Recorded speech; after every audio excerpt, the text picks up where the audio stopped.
Hey guys, Polsgrove Productions, and in today's video, I'm going to be showing you guys how to make your own LEGO stop motions. Alright, so before the video starts, I have some shout outs from last video. Alright, so basically the first shout out is the Super Motion. He is a stop motion channel, and I really like it. You should go subscribe to his channel, because it's pretty cool.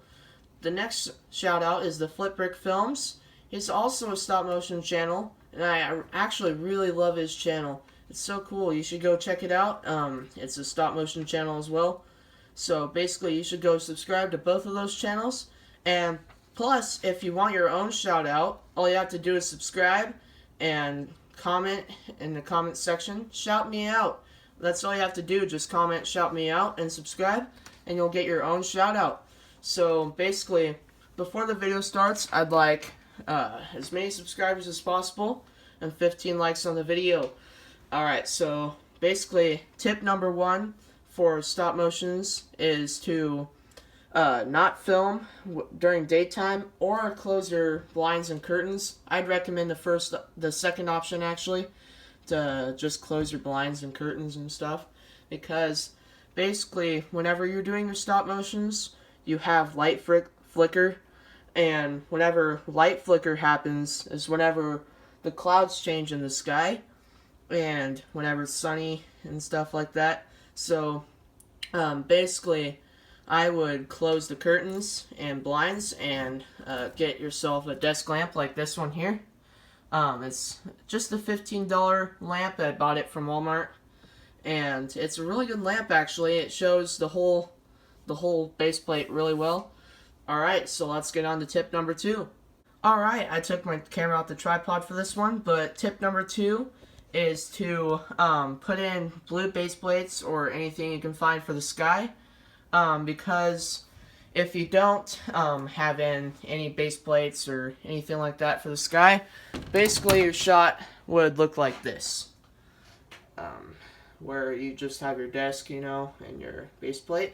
So tip number two is to put in the sky base plates, and to keep them together, I just put on some of these blue 4x4 tiles here. I put 3 of them on, and it really matches well with the scenery and the sky. So yeah, I'd recommend buying something or maybe printing out some paper with the sky in it, and that's basically going to be it for tip number two. Now let's go down to tip number three. Alright, so tip number three is to basically just tape down your base plates. That's pretty simple, but really effective.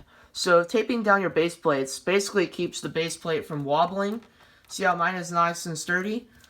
So basically, some people use more heavy-duty tape for their stop motions, but all I'm doing is just using some Scotch tape. I basically reinforced it with 2 pieces for each part, and in the backs, I just put 1, 2 pieces of tape on each strip.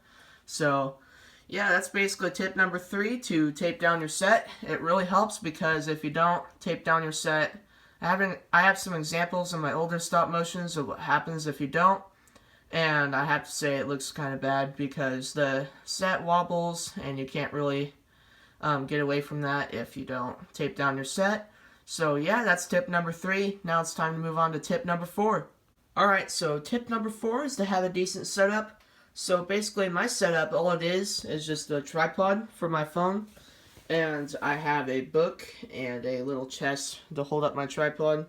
If you have a taller tripod, just go ahead and use that with a phone attachment onto it, but basically if you don't have a tripod, you can find some cheap ones on Amazon like this, or you can find a better, higher quality one also.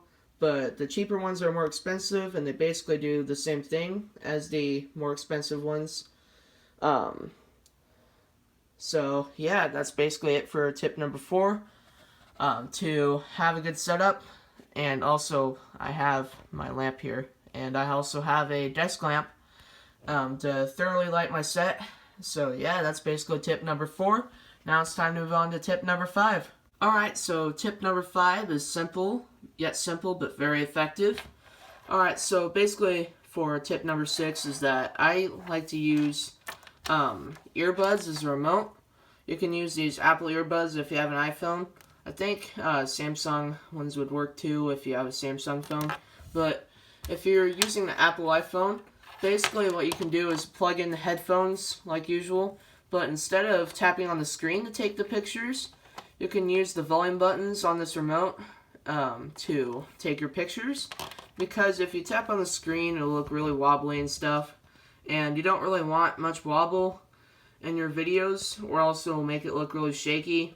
I also have some examples in my older videos that you can take a look at whenever I basically just tap the screen instead of use the remote, compared to my newer videos where I use the remote. It's a very helpful, it's very beneficial yet simple tip that would really help you in your stop motions. Alright, now let's move on to the 7th one. Alright, so now I'm in my app called Stop Motion Studio Pro, and for tip number 7, I'm going to be teaching you guys how to ease in and ease out. So basically for this, I'm going to need my test subject, Jimmy.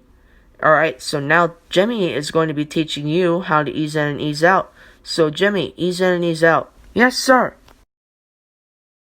Alright, so Jimmy basically just eased in. So easing in is basically whenever you start out with bigger movements and make them smaller, to make the movements seem more fluid. Now Jimmy, ease out. Yes, sir. Alright, so basically to help you understand this better, I'm going to be showing it frame by frame. So Jimmy, show it frame by frame. Yes, sir.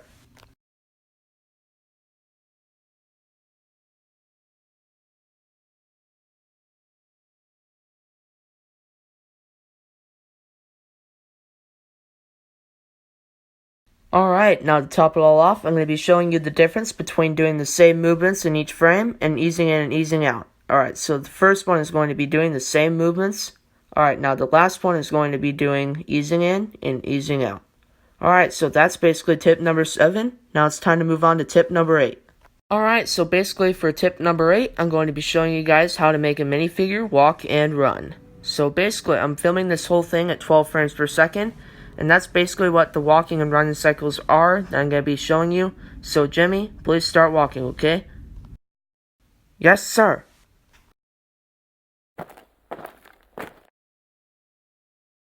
Now I'm going to be showing you his walking cycle frame by frame.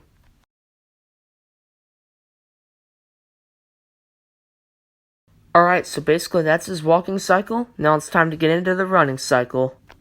Alright, Jimmy, you can start running now. Yes, sir.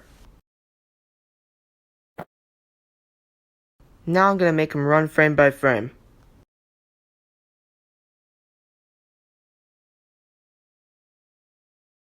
Alright, that's going to conclude it for the video. If you liked the video, please subscribe and turn on the notifications. This is Polsgrove Productions, over and out. Bye!